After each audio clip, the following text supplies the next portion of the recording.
All right, well, welcome. My name is John Kenyon. I'm the director of the Iowa City UNESCO City of Literature organization, and I would like to welcome you to the 13th annual Iowa City Book Festival. This is the first in-person event of this year's festival, but more importantly, it is the first in-person book festival event since October 6th of 2019. So we are very happy to be back with an audience of readers and a couple of writers here to share with us tonight. So I'm glad that you could join us. And hello as well to those folks who are watching on Zoom.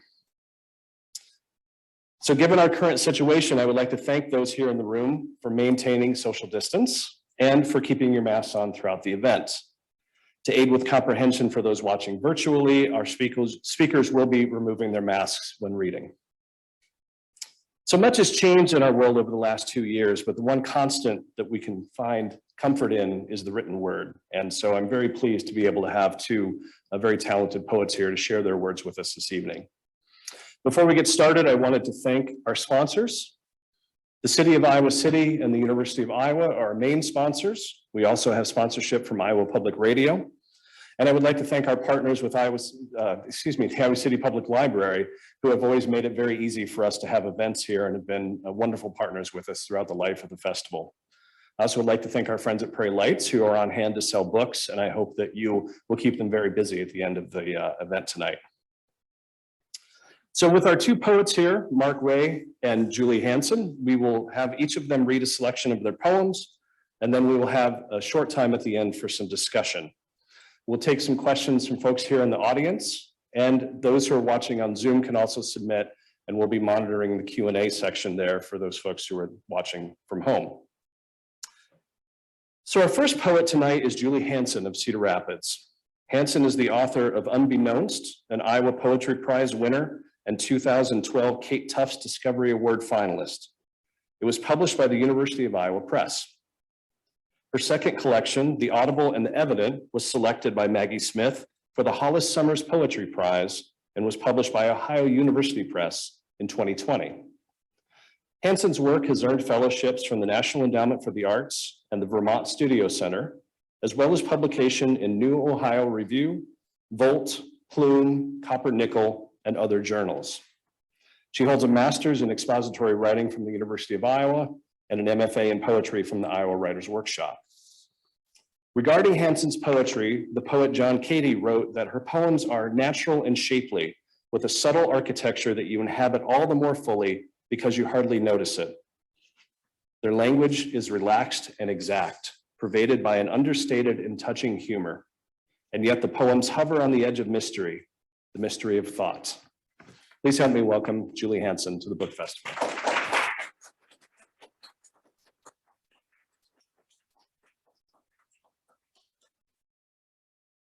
Oh, you take this off. Welcome to the festival from me as well. That was a lovely introduction. Thank you, John. I knew I wouldn't be able to just thank you without just having a post-it speech written, so I do. I still have an email in my drafts folder waiting to go out to Jan Weissmiller. It's dated March 3rd, 2020. I just learned that my first reading for the Audible and the Evident at Prairie Lights had been scheduled not only for National Poetry Month, but for the 22nd day of April, Earth Day. It was the 50th anniversary of Earth Day. I was crazy with gratitude for my good fortune. Before I felt the time was right to send that message, you know what happened. Events that were live were postponed, and then they were canceled. It happened to me, it happened to Marc, it happened to a lot of people, and it happened to all of you because, you know, either you were holding your own events or you were wanting to go to some. So it's really good to be here now. And I'm grateful to Jan and to John Kenyon and to the organizers and all of you for enabling poems from my book and from the Gravity Well to be read out loud here tonight. And I'll start with the first poem in my book and skip around after I drink some water.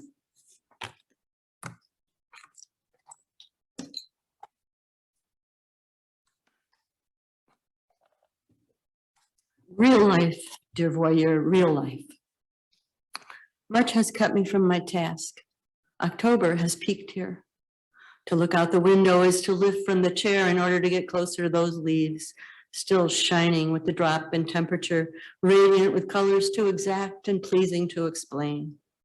To look out is to leave the house entirely in search of a justifiable chore. The garlic, for example, must be planted and soon, lest the best of our seed cloves shrivel away to no better than dust in a casing right there in the box. And not only that, we are completely out of celery. I tell you, real life is a pull and a lure and a fling back thing, a need and a slow motion slide through all sorts of partially identified coming right at you sudden matters.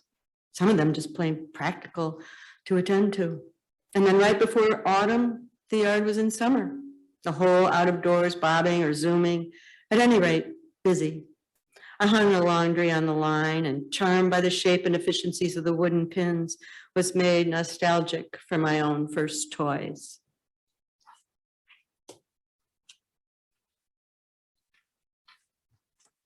This is a little lyrical meditation on representation and its problems and delights. It's called Of. It starts with language and moves into the visual realm, so to speak. Of. To think that we refer still to the ring of the telephone, as if it ever once made the circular sound that comes from the shape of a bell. And the brown of the leaves falling down from the oak is closer to the color of the skin on the back of my hands we call white. What is the color now? Is it brown? The horizon in town will not let the pure, clear blue of the sky touch ground. And so it is that children instinctively restricted to a strip high up, made comical to us because of the corner cut away for the sun, the obligatory sun, of which just a pinch is limitless. Who can represent it with the crayons and the standard set that shine? Even when it's all filled in, the picture omits what was meant.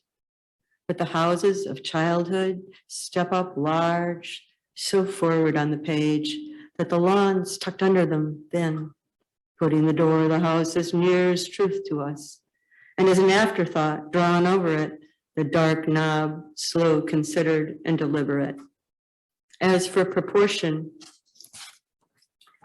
even when it slips a bit and delivers the small-headed dog, the boy with one ear larger, the fence that bends and sends itself, not back, but straight up, skyward, and looking like a ladder. The longer we let it stay with us, the less it looks far-fetched. Am I too loud, too soft? Everything's okay? Okay. This is one of those titles that just sort of slams right into the poem with just the sentence keeps going. It is unconquerable. It has pulled down the branch of the far back ash like a bow ready for release. It is a vine so thick and strong it could be used as rope on a steamer. It could tie down anything, but won't. Instead, it gropes where it will and travels clandestine and thickens in June when we are too busy planning the food and the beauty to notice such a thing. Quiet, gloomy. Then it is August and hot. We can't possibly take on a challenge of that range and complexity. Its allies are the heat, the humidity, and the 4 compost piles of our very own doing. Its strength is its strength, unmerciful, unrelenting. Giving audience to our outside endeavors, it calculates ruin in other quarters. The plaster has powdered where a crack in the attic traverses the wall. Mark its progress now toward the aloe, lopsided and loyal in the terracotta pot.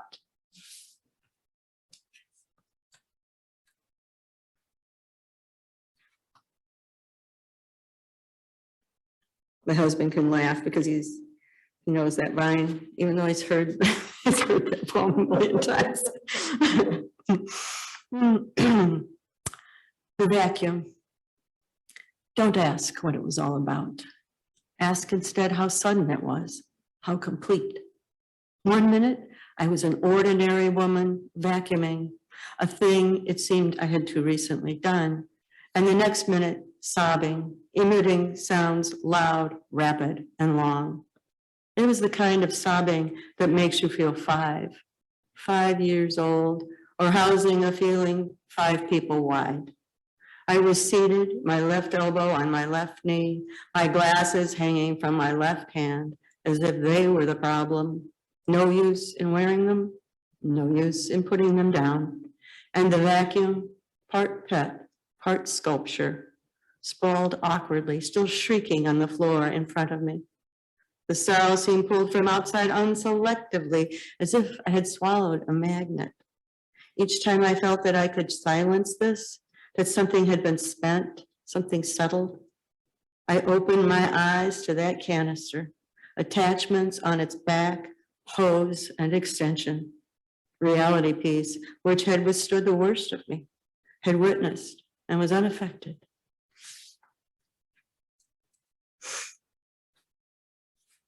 And this one has an epigraph. It's taken from a teabag tag. It goes like this: our thoughts are forming the world. The poem's called Dialectic and Infusion. Inasmuch as our thoughts are forming the world, let us control them. Inasmuch as our thoughts are forming the world, let us take off the leash. I remember a time we were quarreling horribly on a walk at an arboretum, and we were brought to a halt by a surfeit of perfectly circular ferns, the ricochet gone from the glade, the dark peat of buoyancy. We receptives, we don't know what we are until somewhere seeps into us, self-evident. I have to have a little slug of this.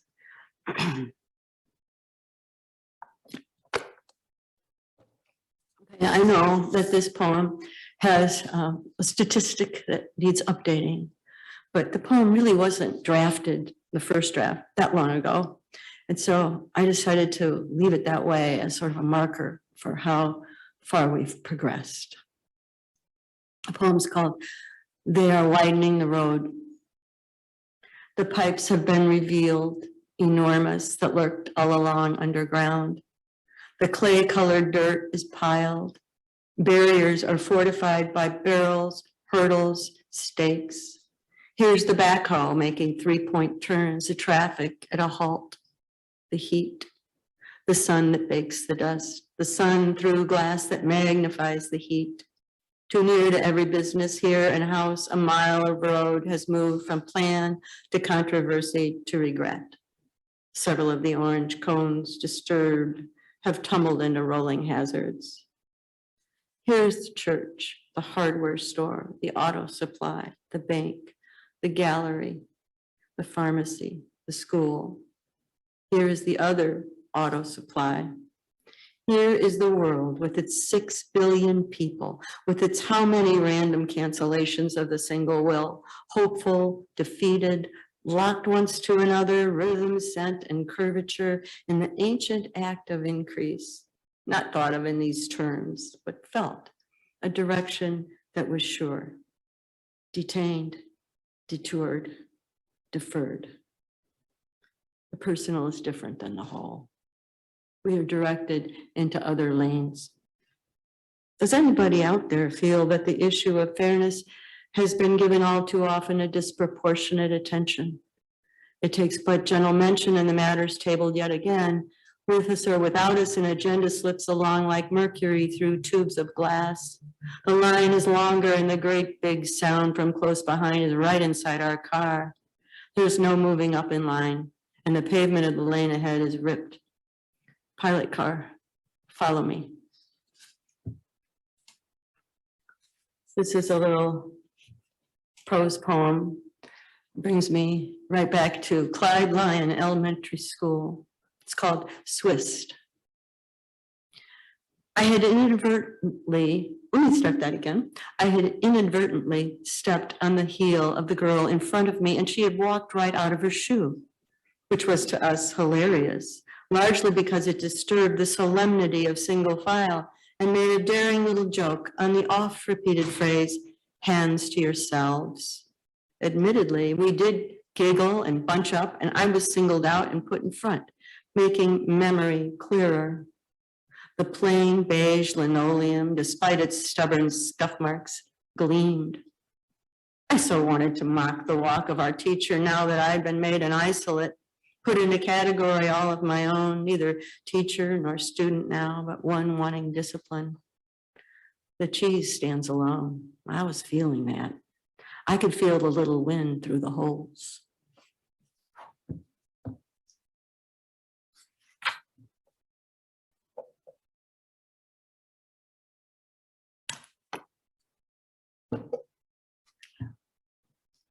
Daylight. When people are first born, they look like they've recently failed. They come covered in blood and shrieking. Even their skin is disheveled. Their hair's a wet mess. With any luck, the mother isn't interested in that. She gives no thought to a life previous to this one, the one nested on her stomach and propped up. She cares to be held long in its unblinking eyes. Your next best chance is in the stranger's face. Better put away your handheld device.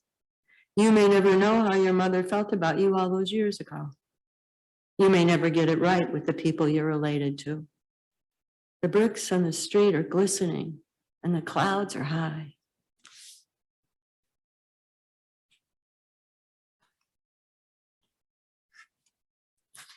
How am I doing on time? I feel like I've been reading forever. Still got some to go.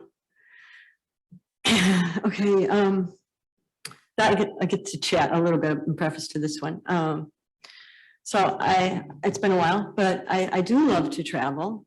But I find it exhausting. I can't eat my porridge, and bed's wrong. I can't even sleep in my own bed very well. And I'm overstimulated. I want to see everything. But I've learned to counter that overstimulation part, at least, by planning in episodes of respite. And this poem comes about through one such attempt. The setting is a classical Chinese scholar's garden in Vancouver, British Columbia. And the principles of design used spring from Taoism and Feng Shui. One of the principles is articulated in the path itself. I read. That is that no matter no matter where you put yourself on the path, you cannot take in the entirety of the path. So this discovery is constant as you go through. Now, though I planned a late morning time in this garden that I thought would let us center and breathe and, rest, and it wouldn't be overstimulating, I didn't check out other events that might be happening simultaneous to our visit that could possibly intrude on our time there. And one such event did exist, and it is incorporated into the poem. The poem's called In the Garden of Dr. Sun Yat-sen. I'd never seen bamboo like that, living, green. I slipped between the stems, weaving through them. Permission seemed to come from something in their structure. And through the lattice openings in the wall between the gardens, I saw people passing slowly, examining the vegetation growing closest or noticing what had before been hidden from them. In the garden of Dr. Sun Yat-sen, the paths have been allowed to modulate in their materials. Gray sunken pebbles and darker oblong stones and curved tiles, glazed and cooled to darkest brown, reappear throughout the grounds. As shingles on pavilion roofs and worked into the landscaping, there they are again, set on edge and lining sections of the path, establishing by increments one tempered tone. Sometimes people slowed, sometimes they stopped, their postures settled, sinking. And then this drifted down and caught. It made no difference to them anymore, and never mind, and let it drop. Although we couldn't help but hear the air wound taut. Bright white screamings from the Molson Indy near. I glimpsed it from the SkyTrain just before our stop, When a man seated facing me, 28, he must have been, Asian, in his business suit, straightened in excitement and smiling hard enough to be a boy, lifted from his seat and lodged that moment into history. In the garden of Dr. Sun Yat-sen, everyone walked through that noise or paused in it as if it weren't unfortunate. There, everything has been measured. Everything has been observed. Long ago, a gong was struck. Sound shimmied through the air, through bamboo, pine, and winter blooming plum. The sound was in the pond, the stones, each leaf and space between. The sound was in the wood plank sequence of the bridge. The turtle on the rock held his head level to that sound. He would never move. The sound would never stop. This is the last poem in the book, but if I may, I have no sense of time. I see there's a clock, but never mind, it's up to you. I'll read this one and two more from Unbeknownst. Is that okay? Okay, ocean. When the temperature exceeds 72 degrees, I will wade farther in and swim, I promised myself. So when on the very next day it did, I had to brave it then. And when I entered the ocean, the wind was strong and the waves were high. I had not at all prepared myself for the salt. Had I recalled the fact in advance that salt comes from our seas, I still would not have been ready to receive it like that, at such potency, I mean, in my nose, in my mouth. I sputtered at first. Soon enough, though, I was flat on my back, relaxed, as good as adapted, and just plain glad for my luck. This is gorgeous, so warm, in September no less. But of course, in time, I stood up. Hardly had one uneventful second passed before I was startled by a crab, the tender and rarely touched skin on the top of my foot signaling trespass in this fashion. Alert, alert, something tickety and alive is currently crossing the bridge. But I recovered from that and attempted to swim as when I do laps at the Y, which I found to be unneeded really at this place and time. So I bobbed and bicycled about and enjoyed the expanse. When I returned to the towel where the beat of my heart drummed into the sand, I was dry within moments, my muscles relaxed and exhausted, and I said to myself, or possibly aloud, in the quiet outrushing form of a sigh, "This is most excellent," which translates as follows. It is like I am lying here dead and hyper alive all at once, lying here with profound passivity in the midst of big sound and big sun and the landing and leaving of waterfowl, and all of it is rhythmic, as I too am rhythmic with my pulse in sand presence as well. And I can feel a tilting going on here, but its rhythms are bigger and louder and feel like forever. In fact, they encompass me now and will surpass me one day. And how pleasing it was once to imagine that they, at least they, will not end, but will be everlasting. So I have in this book, Unbeknownst, my first collection, which was published by the University of Iowa Press, right here. I have several poems in here, and I've written a few since, that were generated by using, for their first lines, one of the fragments left to us from Sappho. I used translation from ancient Greek by Anne Carson, since I have no clue how to translate that language. The task was then, of course, to create a context for a piece of language that had gone centuries without its intended context. And I did not presume to guess what that context was. I just invented something. In this poem, the fragment used is, "But I to you of a white goat." I imagined that I was speaking to my spouse in the front row here, or second row. To encapsulate the unattainable, you speak to me of work, but I to you of a white goat. I say how the goat escapes always just as a piece of it has become visible to me. Above the bark of a fallen tree, I saw the topmost ridge of hair along the back of the white goat, gone as I focused harder. To the side of the cabin, a little ways off, I glimpsed the paintbrush tail of the white goat. I imagined a neck bent to the hostas, a luscious stand of them below the small rear window. And what peered at me in traffic through 2 slots in a livestock truck but the face of the white goat? I stared incredulous as it passed me to merge with traffic headed towards Toledo. These are the subjects we endure in order that we may better understand each other and consider how different they are. The coyness and carelessness and striving of your co-workers, the appearances of the goat, the routine revamping of technologies you depend on, and the intangibility of the goat. This evening I reported today, the first spring-like day, how the goat would have enjoyed it. All morning as I worked in the yard, removing old leaves and old growth, I pictured him standing on the grassy mound, not much longer or wider than himself, to get a better view of the neighbor's crocus. This is a real short one. Again, its first line is a fragment from Sappho that goes, "Whiter by far than an egg." And the poem's called Untitled. Whiter by far than an egg is the paper I haven't the wherewithal to fill. Its unblemished surface a reproach. A good opportunity, it speaks of potential. It's an assignment I don't understand.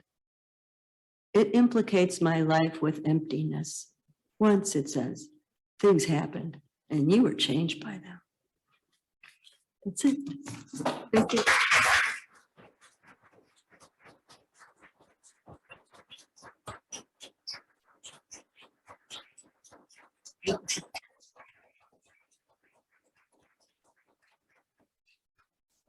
Right. Well, thank you very much, Julia. That was wonderful to hear your poems. I'm glad that you were willing to share them with us. So our next poet tonight is Marc Rahe of Iowa City. He's the author of 3 poetry collections, The Smaller Half, On Hours, and Gravity Well. All 3 were published by Rescue Press, the most recent of these coming in 2020. Marc has an MFA in poetry from the Iowa Writers Workshop. His poems have appeared in the Iowa Review, Jubilat, Make Literary Magazine, Sixth Finch, and other literary journals. When selecting Marc's poems for the Pen Poetry series, guest editor Shane McRae wrote, "Marc Rahe is one of my favorite poets." And I don't mean that he's one of my favorite poets writing today, although he is, or that he's one of my favorite poets writing in a particular way. I mean, Marc Rahe is one of my favorite poets. In his first book, The Smaller Half, he showed himself to be a master of something very like the plain style. But there was a strangeness just below the surface of these poems, and that strangeness surfaces more and more frequently of late. Now, I would say he is also a master of something I want to call plain strangeness. Please help me welcome Marc Rahe.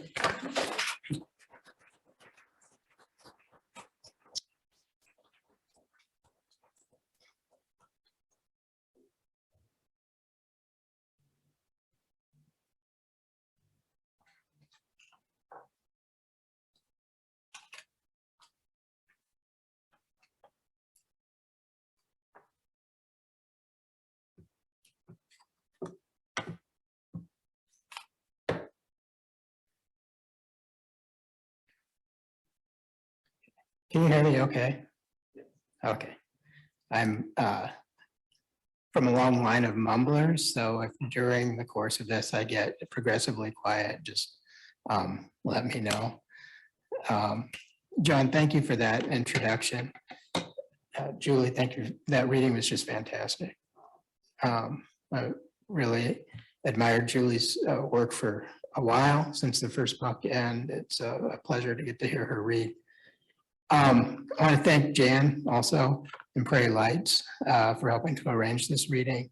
And as ever, I would like to thank Rescue Press for these books being in the world, and to thank Iowa City Public Library also for being the venue tonight, and also the nest in which a lot of these poems were hatched. So I'm going to read from Gravity Well. The size of me. I was the size of a flower, many different sizes. The time of year factored, rainfall, cloud cover. I was one size when a bee entered. When a bee entered, I held a narrative in a moment. Moment, a link in a chain dropped in a bucket of chains, links touching many links. There was sunshine and a history of protein chains. To evolve was the general purpose, but to let sunlight grow me in the soil was the purpose. Pollen attaches to a fuzzy body drawn to nectar. To retell the narrative changes the narrative, is the story. To the advantage of tiny hook-like appendages, I have no smooth surface.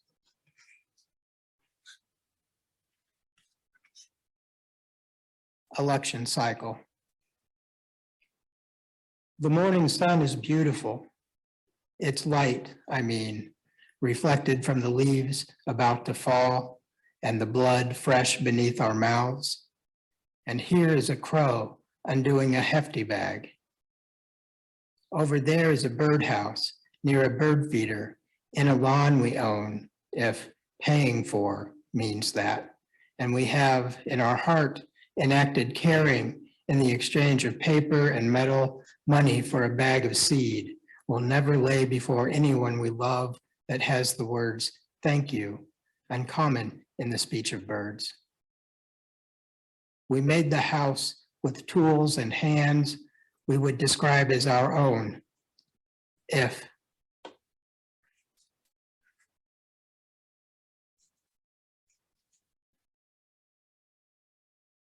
Never to divide by zero. A voice raised in anger at the office, raised and sustained. Someone's job is to watch for the light of past events in the sky. Eyes and antenna raised in hindsight. What would you rather undertake as part of your last day? With prescription sunglasses and a functional player, one can subdue miles, lot after lot containing second stomachs. What is the value of $1 rejected by a machine? Above, butterflies and raptors lend their wings to gargoyles.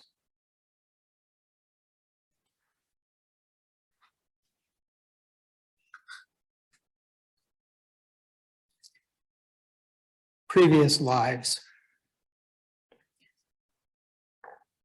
Stacked waist high along the wall of the grimy and cobwebbed dining room. A ceiling fan, but the curtains last drawn when? Were calendars, expired. Square days X'd away and square days whiter than hair, whiter than cataracts. There was ongoing, then over. Bare feet, then the relief of stepping from cold tile to the kitchen rug, from cold tile to the bathroom rug, the cold of rubbing alcohol applied to open skin.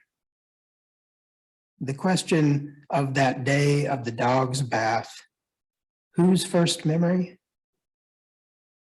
Rumination, a stack of squares, beads off the string, the ones never retrieved down the vent in the dark and mildew of the ductworks. What is before the breath? What after? How could anyone sleep so close to the tracks? The same stars above, water from the tap beside. There is only so much between the lines of an equal sign.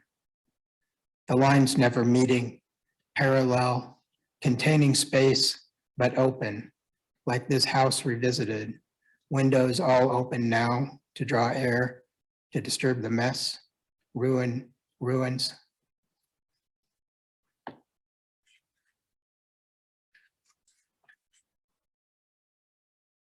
on sleeping well.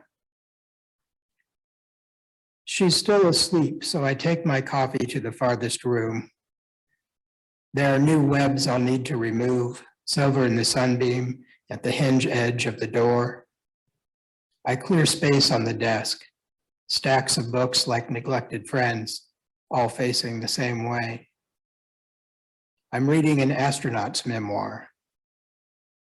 One must have to like the learning to train repeatedly for unlikely contingencies. In the slant light, shadows of frost across the carpet. Strange to say, at the mercy of weather conditions. To ask, knowing only what you knew then, would you make the same decisions? I've thought this morning a dozen times. A faint vinegar, now I've cleaned the urn. Through a strand, vibration calls a spider to the struggle.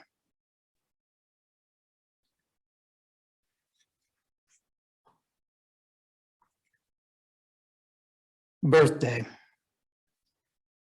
The numbness was explained to me in my fingers, downriver from the forest in my neck, a smaller and smaller forest, branches always closer. Though I could still grip my arthritic grip, bring the cup with both hands. In that time, my job had light lifting. For the successor, I left notes, passwords on one Post-it. I tried to be helpful, but we never know. To look for change in my pockets meant having to look.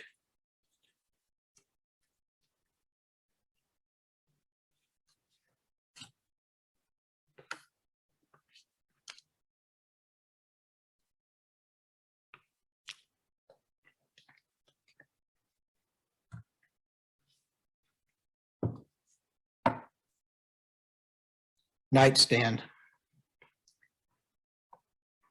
Ground divorces from ground and red from the heart beneath the press that screws with love the apple toward cider.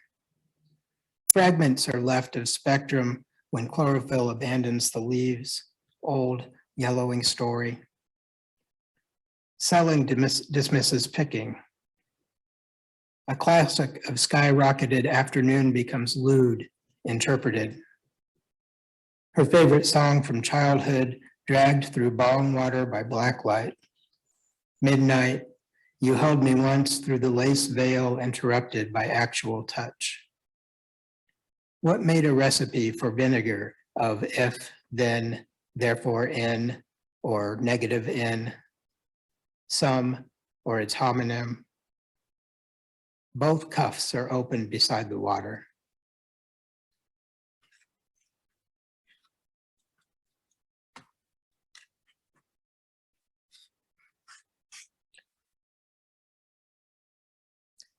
Where all moats lead. All day, the wooden sphere gets thought of as tilted on its axis. Day and night, the sphere gets defined globe by its mapped-on surface, darkened with age. The angle of the axis to the horizontal ornament stand defines an arc. It suggests an open mouth or a raised arm. There is a pen holder too, though the pen is years ago lost. The cup of the holder even now angles up in welcome. Or is the holder meant to suggest a telescope? At one careful distance from every edge, the sphere keeps its heart at its center. Night and day, there is no sun, no terminus any part of the surface moves toward. The sphere is still.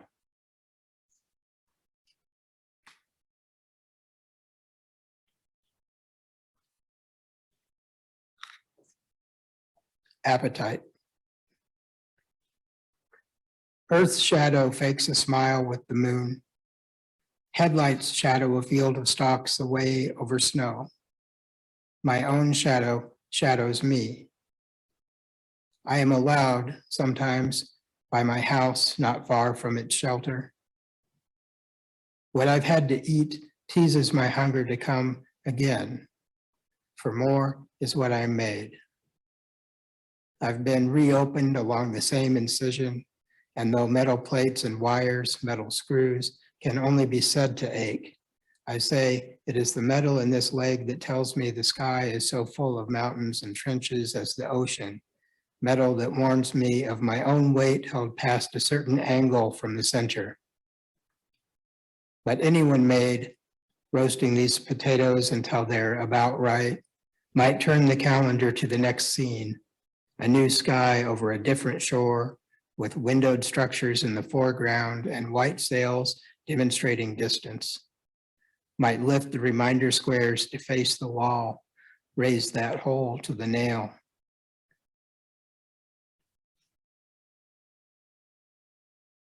Inhuman. I will fall asleep but wake with the same mind. There was a boot print, dirt patterned on a jacket I found at a bargain. I would like to become so eloquent. There is much diction beyond me, admissible details in the kitchen fixtures, features, geese in formation lower toward the river to follow, but then not to land. Is parallel what those reflections are? It's the quality of vision, flicker fusion threshold that enables the hawk to strike at that speed, how the frames need to advance only so fast for the illusion.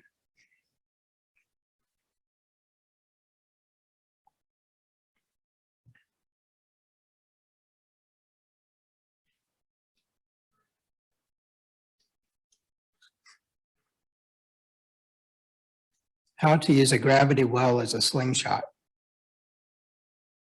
Color-coded flags in the yard where not to dig. Someone knocks, stands a while, gives up, goes away. Things I'm going to fix include a bite, adding elements of fire and water. In the night, the sound of something outside I wish would die faster.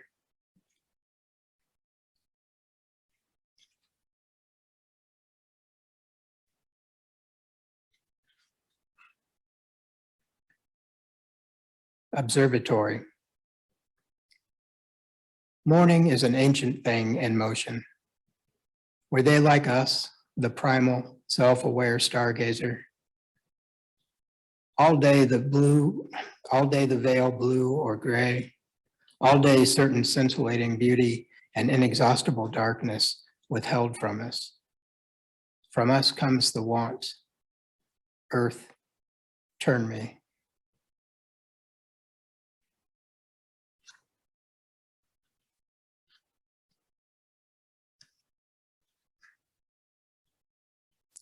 The bumblebee, the bumblebee. One, just flying into a flower of the zucchini plant as I approach the garden. It is cooler this morning, and the prickles of the leaves have dew. I try to give the bee space as I pass through the narrow between the plants. I can hear the buzz those wings make. The bee flies to another plant. Behind me, the door is closed. Several birds fly away. When I pick the only ripe cherry tomato, possibly the same bee flies from beneath a near leaf. I'm not hurt.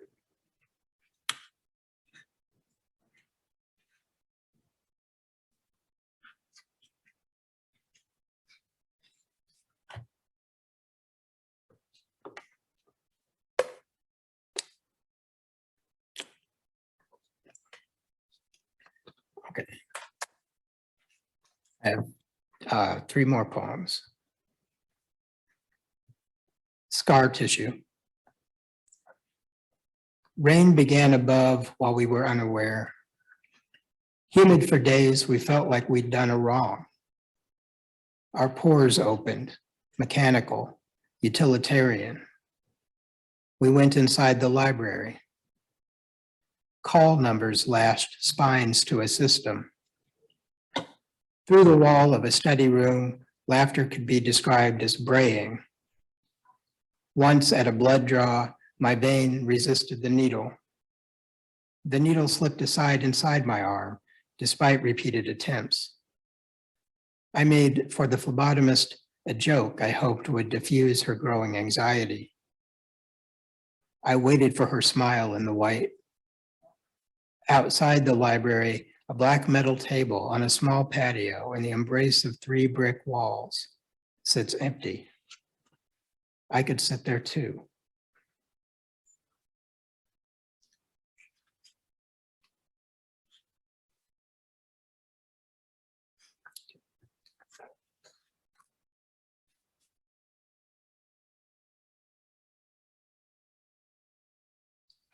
This is called nostalgia.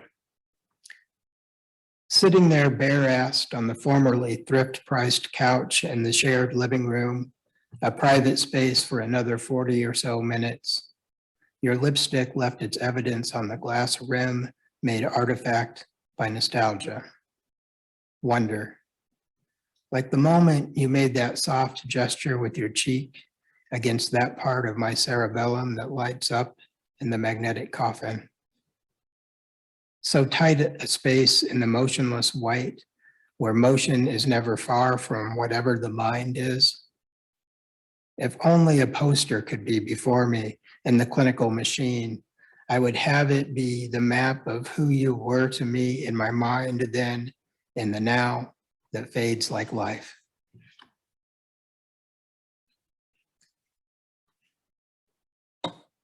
To live in interesting times. The fluorescent light seems to struggle against death. Not dead yet, the fixture pulses every few or several seconds, bequeathing humility to the shadows.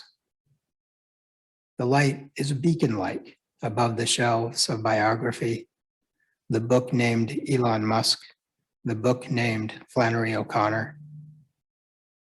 Not being people, the biographies seem unirritated, self-contained. I am so irritated I can barely contain myself. I have practiced so long to learn to read, and now feel myself as attention launched against that light. Someone is responsible. I am just a patron of this library. Thank you.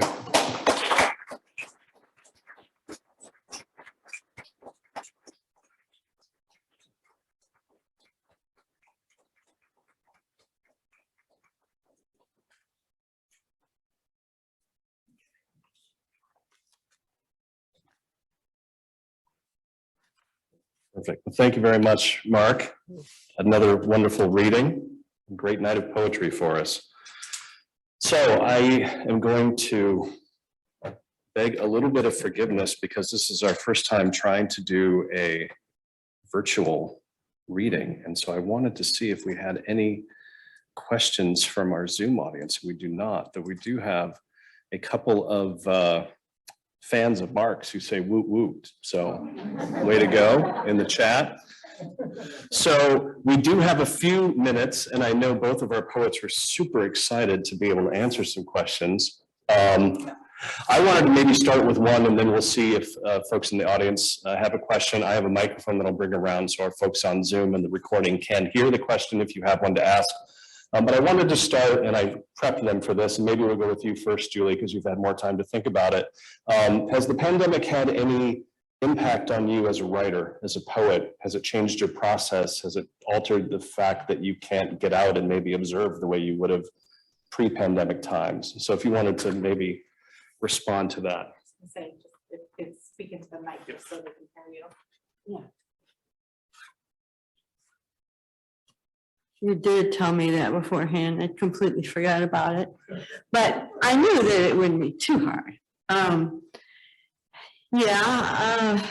I've written a couple of poems that, you know, certainly come out of this experience.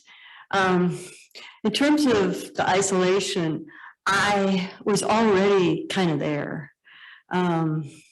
but it was more so. Definitely more so. And I noticed that I picked for the reading a lot of poems were, at least towards the end, where I was in other places. And so maybe just the fact that I chose those means I want to get out of here. I don't know. But my main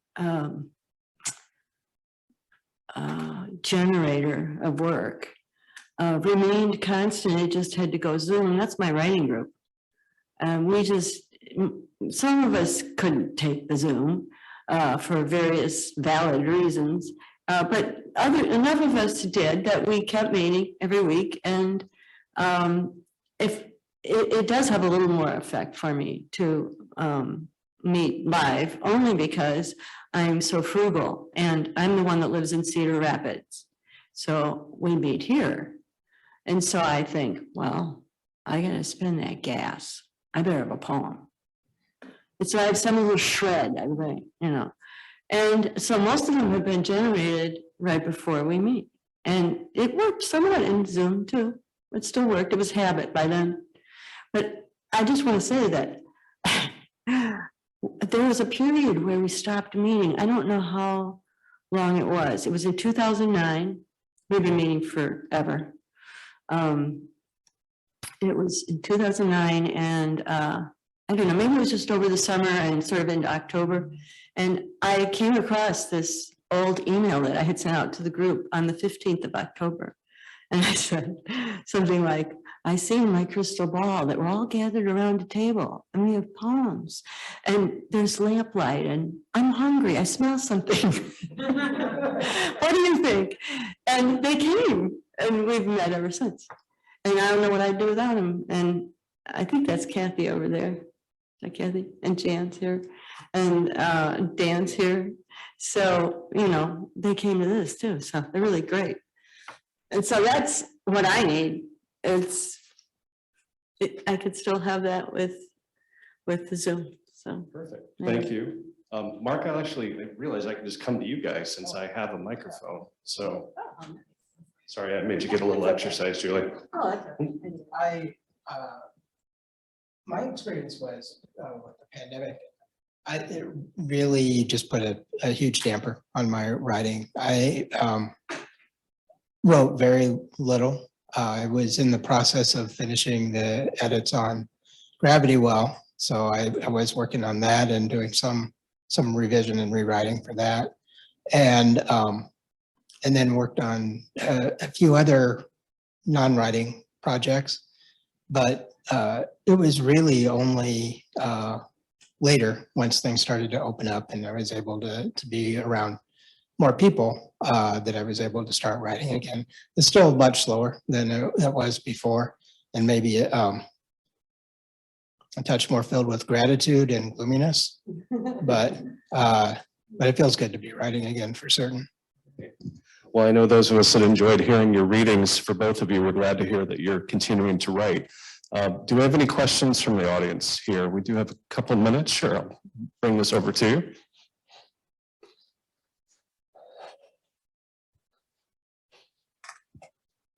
I'd like to ask a process and product question. When is a poem finished? Almost revised one. Oh, hold on, Marc, let me bring this back to you. I can't believe you had a quick answer to that. That's a tough one. It's one of those questions that everybody sort of struggles with, and sometimes you write something, you feel like it's just done right away, and other times you'll look at that again the very next day and realize you're going to be working on it for a while or give up on it. But literally, while I was getting ready for this reading, I was getting ready to read the poem that has the magnetic coffin in it, right? And I thought, it's pretty far into the poem before that's introduced, and I don't know if people are going to recognize that that's an MRI machine, or if it's going to be sort of disorienting to hear it. Reading it on the page, you can kind of go back and look at it and see it there, but just hearing it and then moving on, it occurred to me that perhaps I should have titled that MRI or magnetic resonance, or something that sort of sets that for the reader. And, you know, I still might. I feel like there are other poems that that have been published that later, when I, read them out loud, I'll do them a little bit differently just because, it's never done. And at the same time, it's in print, so I can't hurt it. Good answer. All right, Julie, do you have a response?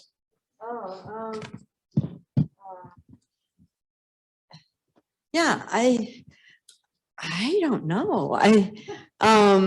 If someone publishes it, but even then, sometimes you revise.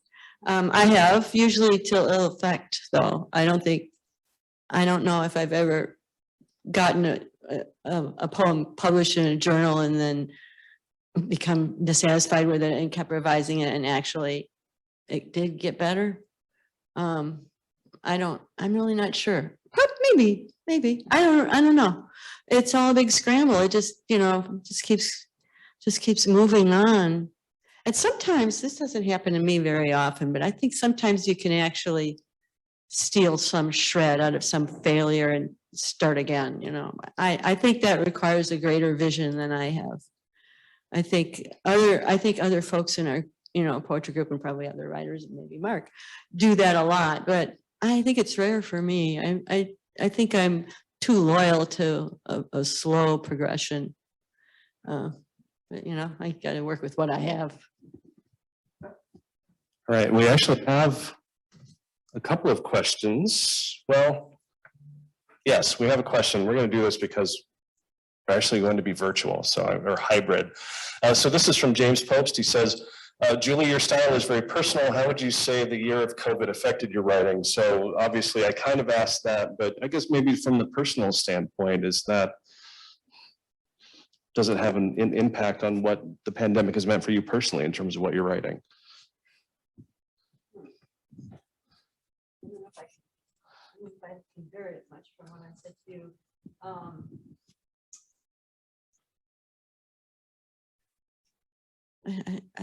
I'm stunned. I have no reply. How about you?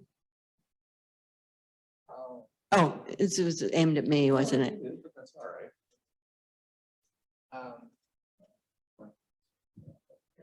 Sorry. That's all right. I'm a dud on that. If you don't have anything else to add, we won't make you guys. Yeah, I don't know that it's changed that much about me. I mean, obviously our personal experiences have been all of us somewhat more limited than they were before. So in terms of like writing about current experiences, I'm not going to be writing poems about traveling too much or anything like that. And clearly that has an effect on the interior as well. So the perspective is probably a bit focused in the same way. All right, so we got an extra answer out of that one. That was good. Thank you, Marc. All right, well, I think with that, we will go ahead and, we have more questions. People are really being aggressive. So maybe one last question for you folks. And this one is from Marc.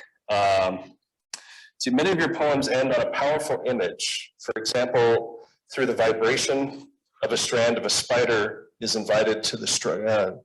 Through the vibration of a strand, a spider is invited to the struggle. Are these ending images that you see in the world the guide and inspiration for the poem's creation, or is it the other way around and the image is placed because it matches the idea of the poem? So let me come back and.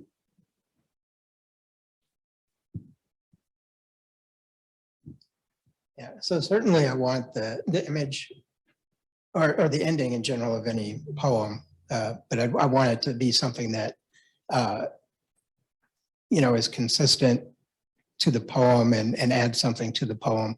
I don't intend them to be like a summary of any kind, but a lot of times my hope is ending with an image, it's a certain kind of removal of my own presence and leaving an image to have an emotional resonance with the reader,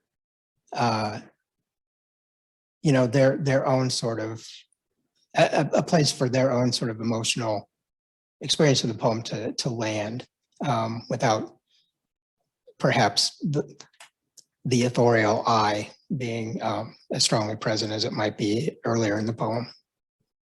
Great, thank you. All right, now I think we'll let that bring us to a close since we are at the top of the hour. So I wanted to thank the two of you for coming and reading for us today, Marc Rahe and Julie Hanson. Please help me to thank them for this lovely reading.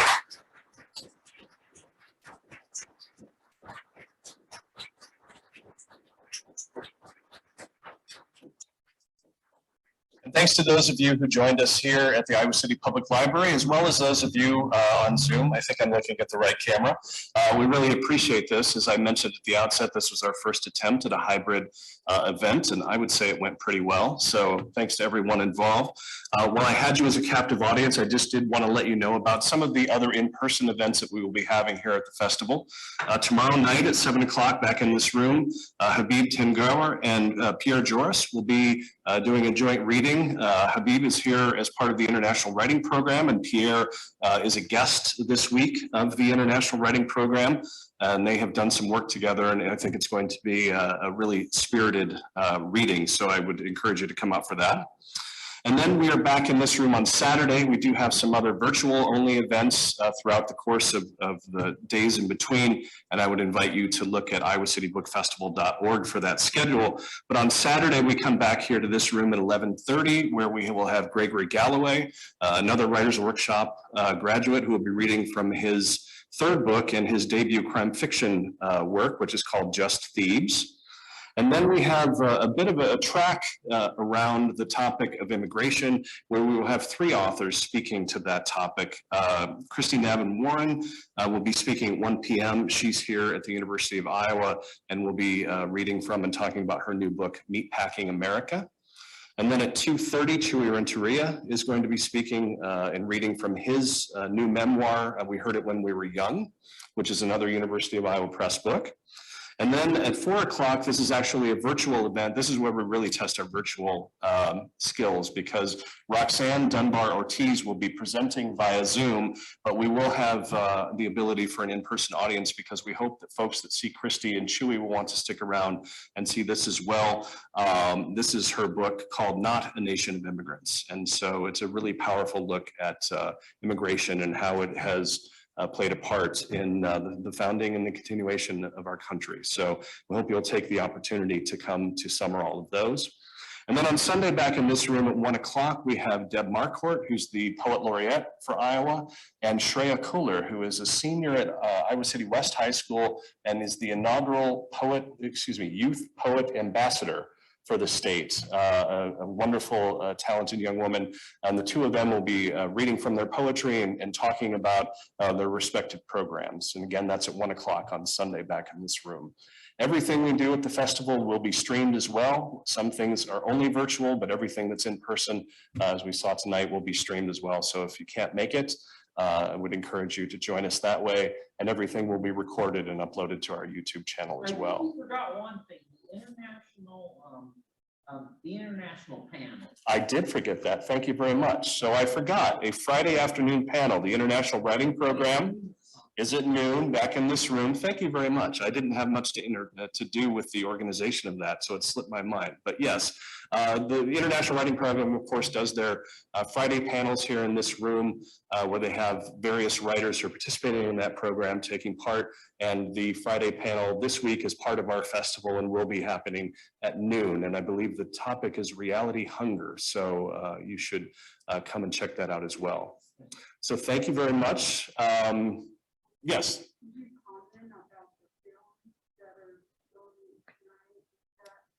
There are films that are being shown at Film Scene as part of the festival schedule. They are tied in with our program to read The Brothers Karamazov. So we're about halfway through that, led by Dr. Anna Barker at the University of Iowa. We're reading about a chapter a day of The Brothers Karamazov. And then there are a lot of related programs tied in with that, including a series of films that are at Film Scene. To be honest, I can't recall off the top of my head which one is today, but that is a good reminder that we do have over here on the side, as well as back on the table from Prairie Lights, a full schedule of everything that's happening at the festival, so you can check that out and see what's going on.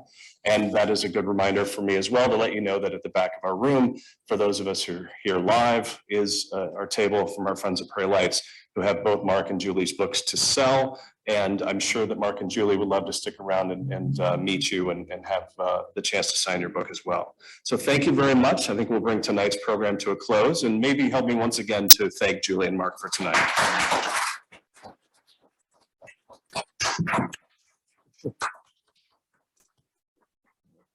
Thank you.